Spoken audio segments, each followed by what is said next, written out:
इस वीडियो में analysis of ideal Brayton cycle करेंगे, जो पिछला वीडियो को ही कंटिन्यू कर रहा है।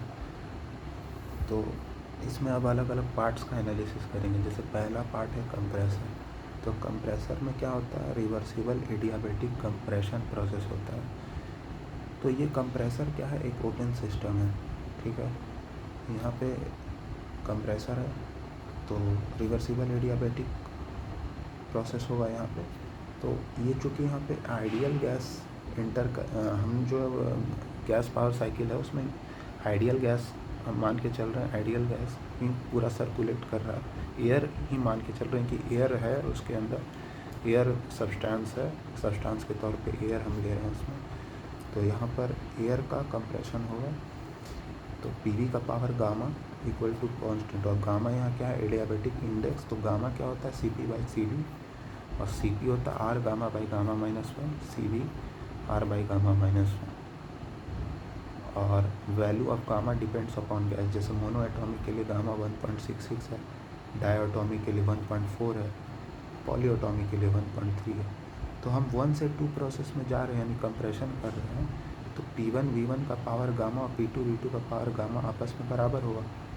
उसी तरह से एक रिलेशन और होता है, T2 by T1 is equals to P2 by P1 का power gamma minus 1 by gamma. ये आया है, इसी से आया है। और P2 बाई P1 क्या हो जाएगा, RP यानी प्रेशर रेशियो का power gamma minus 1 by gamma.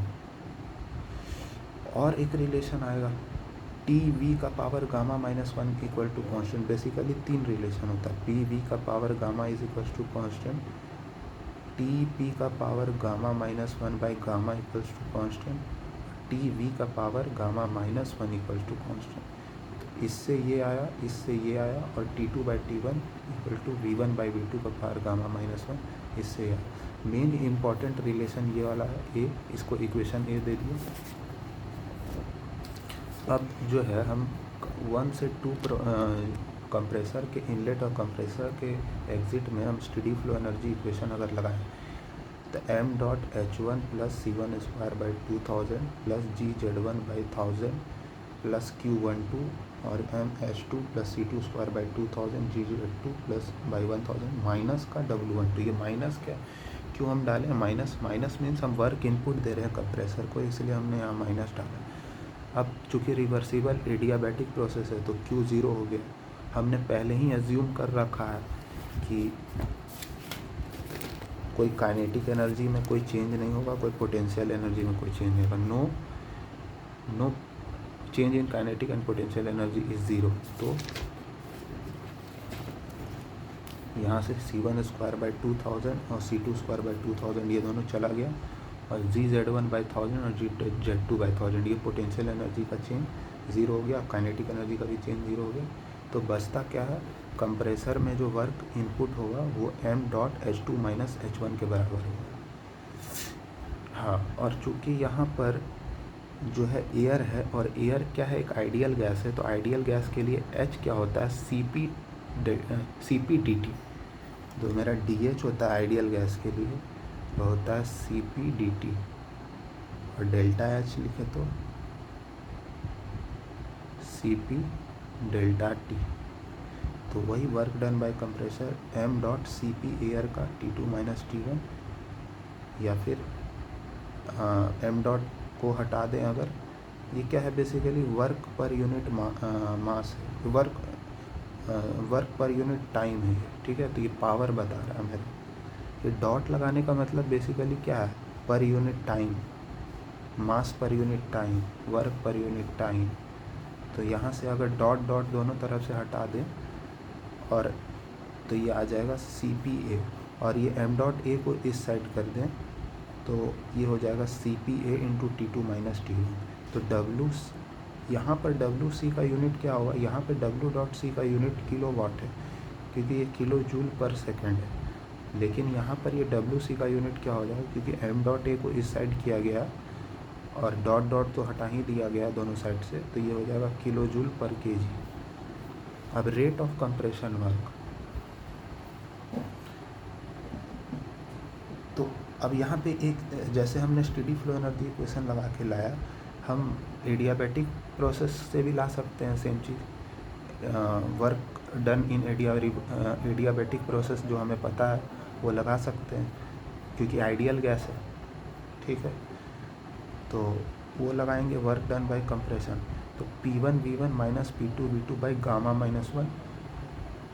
अब बहुत लोग का मन में एक डाउट आता है कि एडियाबैटिक प्रोसेस में जो वर्क तो होता है, जो हम लोग ने पढ़ा है बचपन से, वो P1 V1 minus P2 V2 by gamma minus 1 होता है। ये एक्स्ट्रा गामा कहाँ से आ रहा है? तो ये चीज़ है कि वो जो उन लोग ने पढ़ा है वो ओपन सिस्टम, क्लोज सिस्टम के लिए पढ़ा है। यहाँ पर कंप्रेसर क्या है, मेरा ओपन सिस्टम है, और ओपन सिस्टम के लिए जो मेरा वर्क का फॉर्मूला होता है वो VdP होता है, ना कि PdV। तो जब डेरिवेशन करेंगे तो VdP लेके डेरिवेशन करेंगे, PV का पावर गामा में VdP से डेरिवेशन करेंगे, इसीलिए यहाँ पर एक एक्स्ट्रा टर्म आता है गामा का। तो वहाँ से ये डाउट क्लियर हो गया। बहुत लोग ये यहाँ पे फंसते हैं। तो P1 V1 minus P2 V2 by gamma minus 1, या इसे ऐसे भी लिख दें, MR PV को क्या लिख सकते हैं, MR T1 minus MR T2, और MR को बाहर कर दें गामा बाई गामा माइनस 1। तो ये हो जाएगा कंप्रेसर वर्क। तो ये सेम आना चाहिए, इसके सेम तो आ ही रहा है। R gamma by gamma minus 1 को हम CP लिख सकते हैं, और m डॉट को हम इधर कर दें या m डॉट को यहाँ पे ही रख दें, कोई दिक्कत नहीं है। तो सेम तो दिख ही रहा है दोनों। अब आते हैं हम लोग दूसरे पार्ट में, कंबशन चैम्बर का एनालिसिस करते हैं।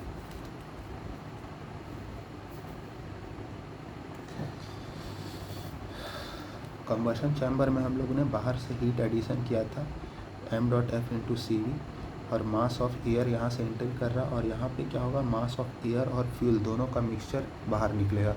एयर जो है काफ़ी ज़्यादा एज़ कम्पेयर टू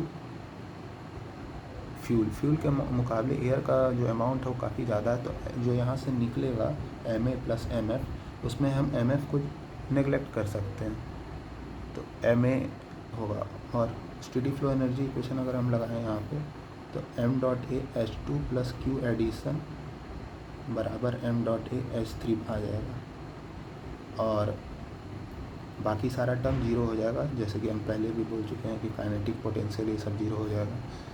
और H2 को हम लिख सकते हैं CPA T2, Q एडिशन को हम लिख सकते हैं m.F इंटू कैलोरीफिक वैल्यू, और H3 को हम लिख सकते हैं, H3 क्या होगा, CPG। ये एयर यहाँ से बाहर निकल रहा है, तो एयर के लिए जो मेरा CP होगा वो CPG होगा। एयर और फ्यूल का मिक्सचर बाहर निकल रहा है, एयर और फ्यूल का मिक्सचर बाहर निकल रहा है, तो उसके लिए जो मेरा CP होगा वो CPG होगा। यहाँ पर एयर आ रहा है, तो इसके लिए CP क्या होगा, CPA। तो वही चीज़ है, m.A CPA T2 plus m.F into CV, m.A H3 को लिख देंगे CPG इंटू T3। कई मैक्सिमम टाइम या कई बार क्वेश्चन में CPG अलग से नहीं दिया रहेगा, तो CPG अलग से नहीं दिया रहेगा तो CPG और CPA को अप्रॉक्सीमेटली सेम मान लेंगे। क्यों मान लेंगे, क्योंकि m.A plus m.F approximately m.A के ही बराबर है। अब इस इक्वेशन से हमको कई बार क्वेश्चन में फ्यूल और एयर का रेशियो निकालने बोलता है, यानी m.F बाई m.A निकालने बोलता है, तो बड़े आसानी से यहाँ से निकल जाएगा। तो ये हमारा हो गया कंबशन चैम्बर का एनालिसिस। अब आते हैं टरबाइन में देखिए, टरबाइन में भी सिंपल PV का power gamma minus 1 by PV का पावर गामा बराबर कांस्टेंट, और सिमिलरली T3 बाई T4 हो जाएगा P3 बाई P4 का power gamma minus 1 by gamma. अब P3 किसके बराबर है, P2 के बराबर, P4 किसके बराबर है, P1 के बराबर है। क्यों, क्योंकि पूरा साइकिल दो प्रेशर लिमिट के बीच में ऑपरेट कर रहा था, और कंबशन के दौरान जो मेरा प्रेशर यहाँ से जो ये, और साइकिल 1 मिनट बना दीजिए, 2 मिनट।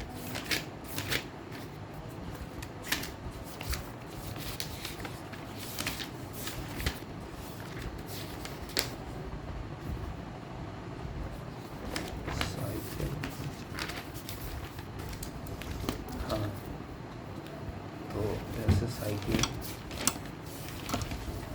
ये जो था यहाँ से P2 और P3 ये तो सेम ही रहेगा, क्योंकि यहाँ पे कंबशन हो रहा है और कांस्टेंट प्रेशर पे हीट एडिशन हो रहा है। उसी तरह से P4 और P1 सेम रहेगा, ठीक है। तो यहाँ पर P3 को हम P2 लिख सकते हैं और P4 को P1 लिख देंगे। तो P2/P1 क्या हो जाएगा, RP का पावर गामा माइनस 1/गामा। और हम लोग जो यहाँ पे ये आ जाएगा B। अब इक्वेशन ए क्या था, इक्वेशन ये जो हम लोग यहाँ से कंप्रेसर के लिए लगाए थे, T2/T1 = RP का पावर गामा माइनस 1/गामा। तो यहाँ RP का पावर गामा माइनस 1/गामा दोनों में कॉमन है। तो इक्वेशन ए और इक्वेशन बी से एक रिलेशन आ जाएगा आइडियल ब्रेटन साइकिल के लिए, वो हो जाएगा T2/T1 = T3/T4। लास्ट पार्ट में हम लोग हीट रिजेक्शन वाले में जाते हैं, हीट एक्सचेंजर में, जहाँ हीट रिजेक्शन हो रहा है m.a/H3 प्लस अच्छा सॉरी, अभी हीट एक्सचेंजर में नहीं जाएंगे, अभी इसी में हम स्टेडी फ्लो एनर्जी इक्वेशन लगा करके स्टेडी फ्लो एनर्जी इक्वेशन लगा रहे 3 से 4 में।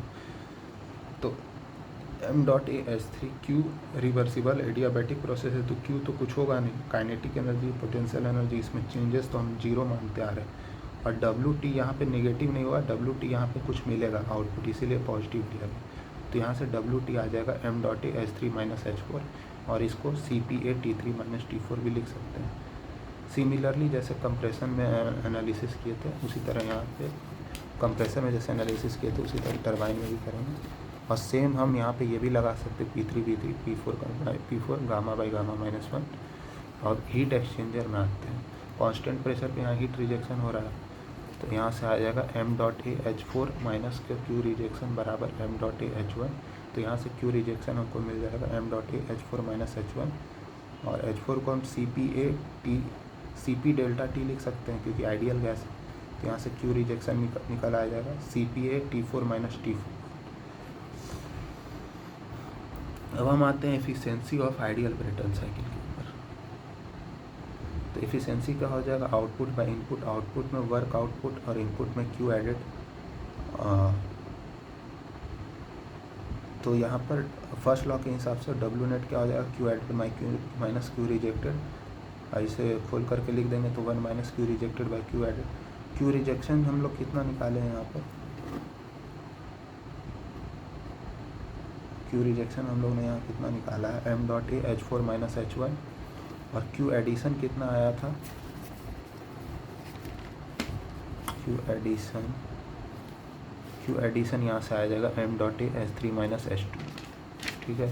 तो m.a और m.a कैंसिल हो जाएगा, तो यहाँ बचेगा क्या, H4 - H1 bye H3 - H2,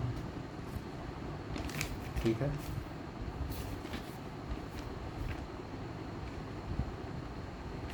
हाँ, तो H4 - H1 bye H3 - H2, m.a cancel हो जाएगा, और H4 - H1, फिर इसे H4 को क्या लिख सकते हैं, Cp₂, Cp₂, Cp₂, Cp₂। तो यहाँ से सब Cp भी कैंसिल हो जाएगा, तो इसको हम लोग 1 - T4 - T1 by T3 - T2 लिख देंगे। और यहाँ से हम T1 को कॉमन ले लेंगे तो T4/T1 -1 आ जाएगा, T2 को कॉमन ले लेंगे तो T3/T2 -1 आ जाएगा। और हम लोग यहाँ से देख चुके हैं इस रिलेशन से कि T2/T1 बराबर है T3/T4, यानी यहाँ से हम देख चुके हैं कि T2/T1 जो है वो T3/T4 के बराबर है। तो यहाँ से हम ये भी जान रहे हैं कि T4/T1 जो है वो T3/T2 के बराबर हो जाएगा, यानी ये जो T3/T2 है और ये जो T4/T1 है ये दोनों सेम होगा, तो ये दोनों कैंसिल हो जाएगा, तो बचेगा क्या, 1 माइनस का T1/T2।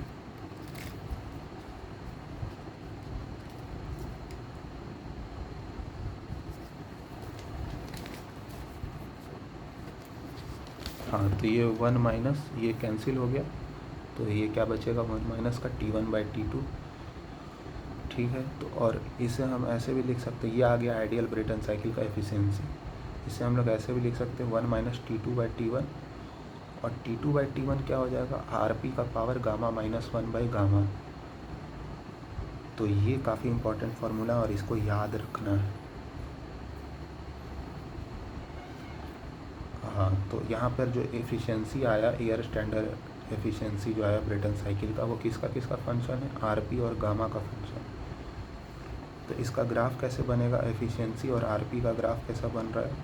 अगर हमने फॉर ए पर्टिकुलर गैस यानी हम गामा को अगर कांस्टेंट रख दें तो एफिशिएंसी और आरपी का ग्राफ कैसा बनेगा। तो एफिशिएंसी और आरपी का ग्राफ कुछ इस तरह का बनेगा, क्योंकि गामा कांस्टेंट है तो ये कुछ पैराबोलिक ग्राफ बनेगा। आरपी का पावर समथिंग है ना, तो 1 - 1 बाई आरपी का पावर समथिंग है, तो कुछ पैराबोलिक कर्व बनेगा। अब यहाँ पर ये बताया हुआ है कि अब अगर हम आरपी को फिक्स कर दें, यहाँ पे अलग अलग कर्व्स हैं, और आरपी को अगर फिक्स कर दे तो हमें बताना है कि मोनो एटॉमिक वाला कौन सा होगा, डाई एटॉमिक वाला कौन सा होगा, पॉली एटॉमिक वाला कौन सा होगा। तो हम ये एफिशिएंसी के फॉर्मूले में ये देखें तो 1 - 1 बाई आरपी का पावर गामा - 1 बाई गामा, इसे ब्रेक करेंगे तो 1 - 1 बाई गामा। तो अगर हम गामा को बढ़ाएंगे तो एफिशिएंसी भी बढ़ेगा। तो गामा को बढ़ाने पर अगर एफिशिएंसी बढ़ रहा है और आरपी हमने फिक्स कर रखा है तो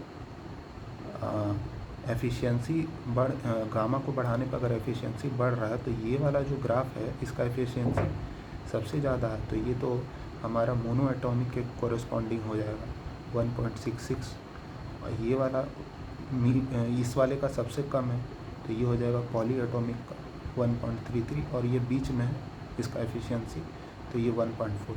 तो इस तरह से ग्राफ दे दिया रहेगा और आरपी फिक्स कर दिया रहेगा, तो आप बता सकते हैं कि कौन सा मोनो एटॉमिक का है, कौन सा डाई एटॉमिक का है, कौन सा पॉली एटॉमिक का है। अब बाकी पार्ट अगले वीडियो।